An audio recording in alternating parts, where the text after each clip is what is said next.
So, what is Germanische Heilkunde, formerly known as Germanic New Medicine or German New Medicine?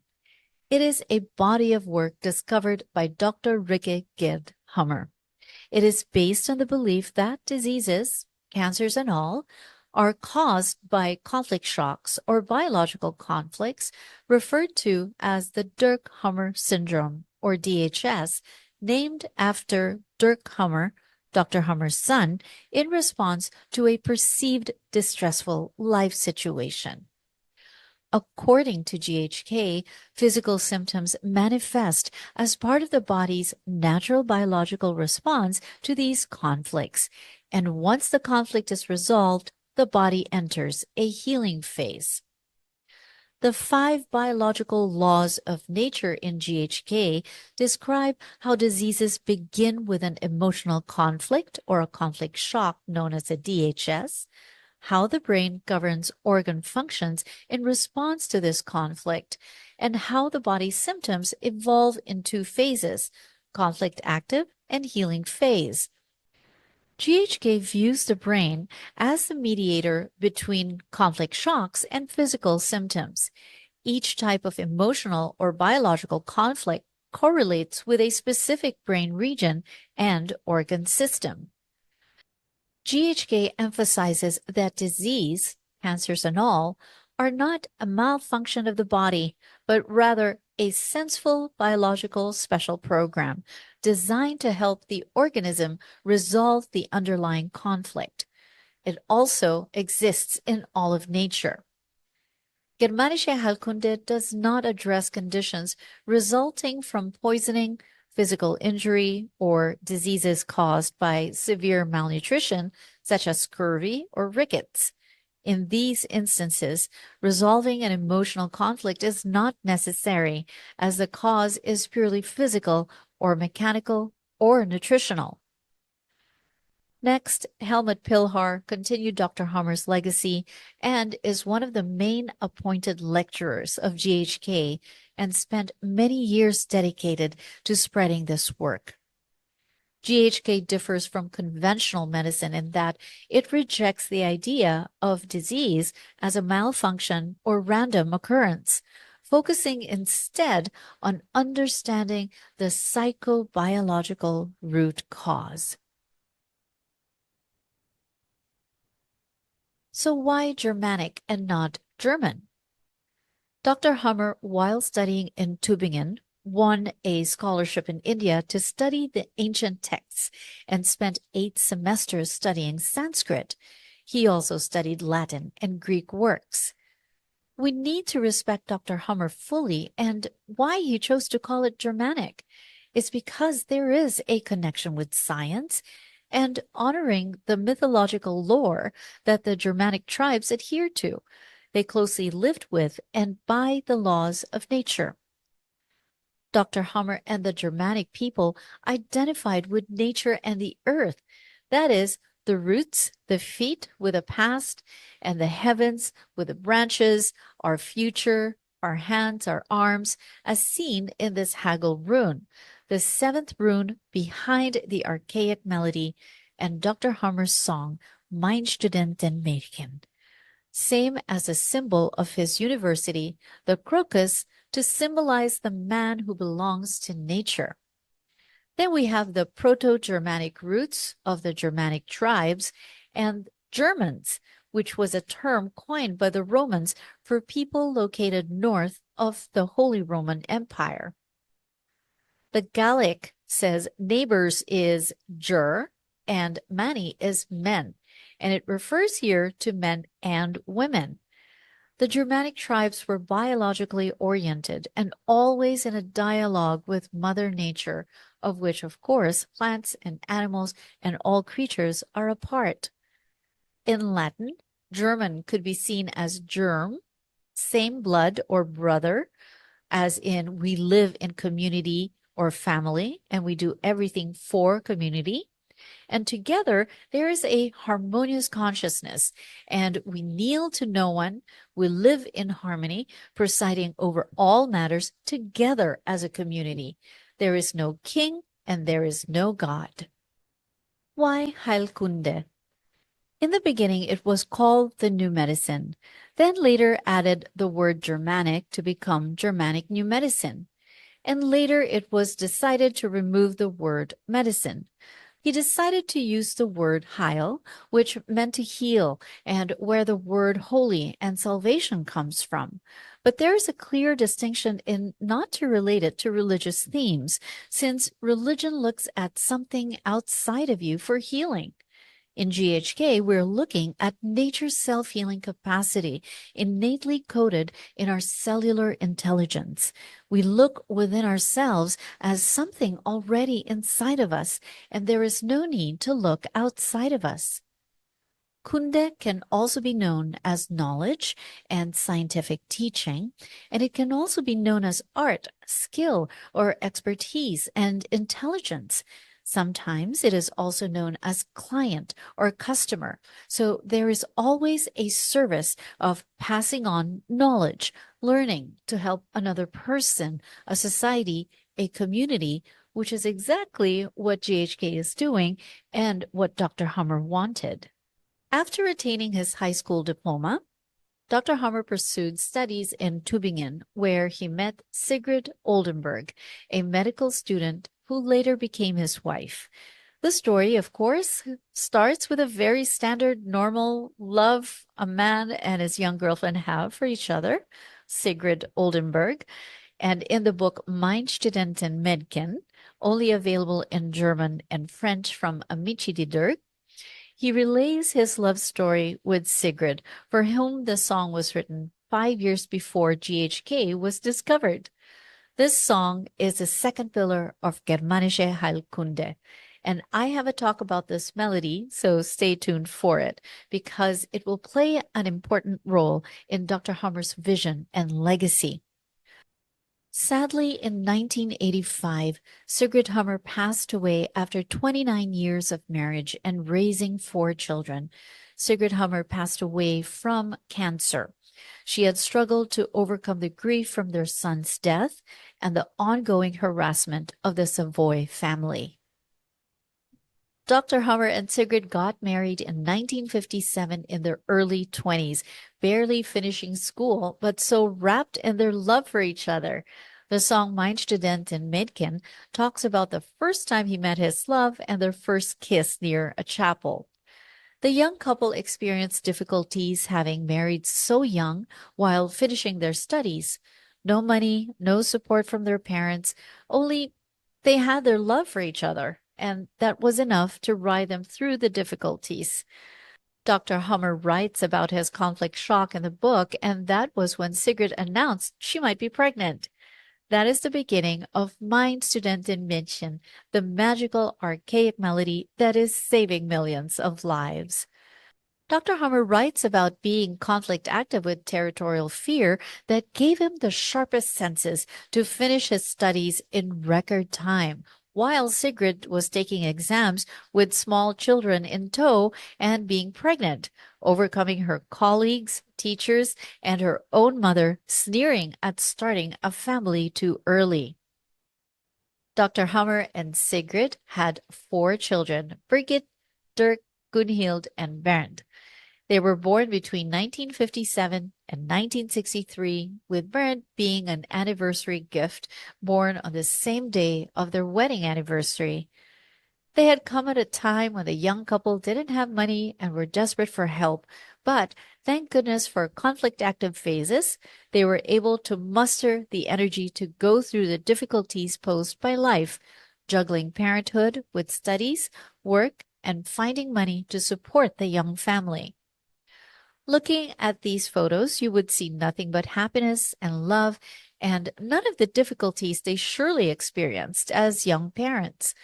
Indeed, nature endows young parents with the hormones and energy needed to bring and rear offspring into the world even under the most difficult circumstances. Through Dr. Hamer's earnings from his patented inventions, they earned enough money to move to Italy so Dr. Hamer could establish a practice giving free care to the slums in Rome. It is in Italy that the beginnings of GHK can be traced. And this was on August 18, 1978, the accidental shooting of 19-year-old Dirk Hummer on the French island of Cavallo, where they were vacationing.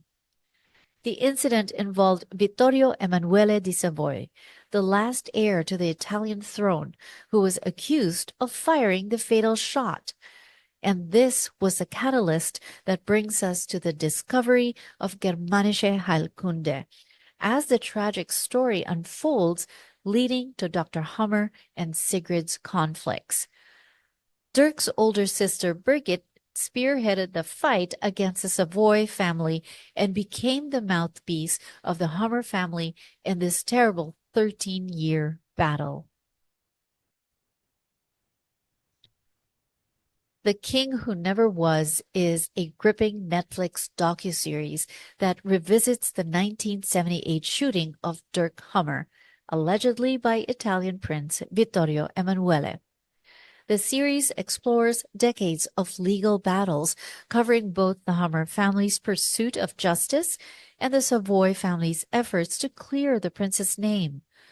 In 1999, he was acquitted of manslaughter by a court in Paris at the end of a 13-year legal battle. Through interviews, archival footage, and conflicting witness testimonies, the story delves into power, privilege, and how royal influence affected the outcome. It raises important questions about justice and accountability in high-profile cases, blending royal drama with a tragic true crime mystery.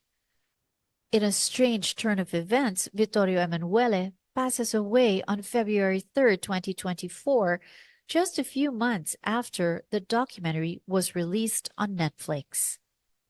Dr. Hammer was diagnosed with testicular cancer a few months after Dirk died in his arms. While working as the head internist at a cancer clinic at the University of Munich, Dr. Hammer began investigating his cancer patients' backgrounds. He noticed a striking pattern.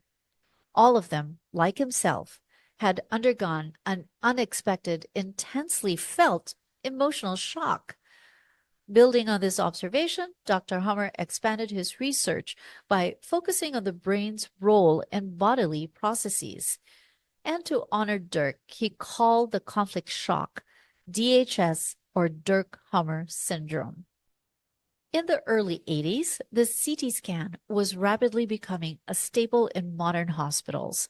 Being a head internist in the oncology ward, Dr. Hammer had access to these scans and began studying CTs of his cancer patients. And he noticed that his patients and himself shared a ring-like structure appearance on the same area of the brain. This is what we call the Hammersche herd, or Hammer focus. GHK wouldn't have been discovered without this modern technology. It would never have been possible to discover the cerebral process of disease. CT stands for computerized tomography. It's a type of X-ray machine that became widely used in hospitals in the late 20th century. Unlike regular X-rays, CT scanners use multiple X-ray beams at different angles to create detailed images of the body. Detectors inside the machine capture how the beams pass through, and a computer processes the data to produce internal images that are displayed on a screen. He analyzed patients' brain scans alongside their medical records and personal histories. To his surprise, he discovered a clear link between specific conflict shocks, the way these shocks impacted the brain, and how they manifested as symptoms in different organs. And this link showed up with a Hammer focus appearing on areas of the brain mapped to the organ. This approach was groundbreaking, as no prior research had explored the brain as the key mediator between emotional trauma and physical illness. This is something that we will get into later. In 1981, Dr. Hammer thought that these connections applied only to cancer, and he had no idea that the iron rule of cancer would become the central discovery for all of medicine. He submitted his discovery to the University in Tübingen in October 1981 as a postdoctoral thesis for qualification as a university lecturer. And it is because of these quotes that Dr. Hamer became subject to all sorts of rejection and incarceration by the medical and state authorities. Dr. Hamer led a very turbulent life. The university rejected his work and refused to evaluate his thesis, which was unbelievable since universities and clinics should be interested in such a discovery. Dr. Hamer had already opened several clinics pre-GHK in many countries, but here he was prevented by authorities to open more using GHK. In 1986, the District of Koblenz initiated action to stop him from practicing medicine. Too many conflicts were abound, losing his license, the death of Dirk, and the death of his wife.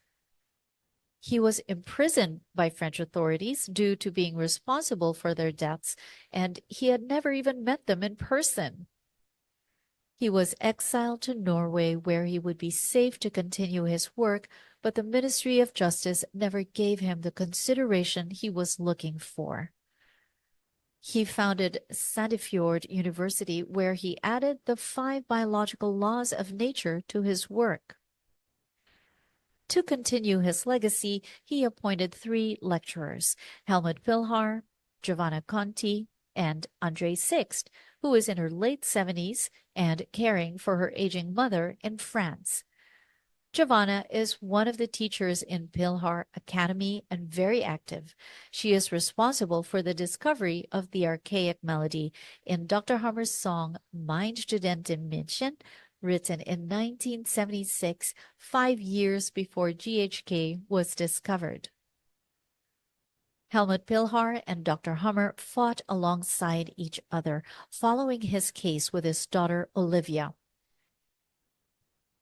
Helmut Pilhar needs to be announced, as he is the appointed lecturer of Dr. Hamer and spent decades spreading the work through live workshops. He also collated many case studies and included them in the material that we are studying today. Our academy is named after him, Pilhar Academy. Before GHK, Helmut studied electrical engineering and mechanical engineering and was also a software technician. He met Dr. Hamer when he was going through the infamous case of Olivia, his 7-year-old daughter, who was diagnosed with cancer, and he has been studying with Dr. Hamer since 1995. Olivia suffered a starvation conflict, or liver cancer, when her mother went back to work and she refused to eat her grandmother's food. She was also diagnosed with kidney cancer. Olivia is now 35 years old, married, and with 2 children. The family ran from authorities after they refused to give Olivia more chemo, but they were insisting on it. Otherwise, they would be arrested and jailed, even claiming custody over their own daughter. Finally, they regained custody over her after many court battles. This was in 2002. In 2010, Dr. Hamer appointed him a university lecturer, and his material is what we are studying today. Helmut Pilhar teaches GHK in its purest form. There is no mix of allopathy, homeopathy, naturopathy, or any outside modalities like hypnosis, EFT, Psych-K, and we appreciate that this is so. We are all free to do whatever we need with GHK as our framework. Sadly, Helmut Pilhar passed away from a stroke on August 31, 2022, and we honor him for his amazing legacy, keeping Dr. Hamer's freedom flame alive.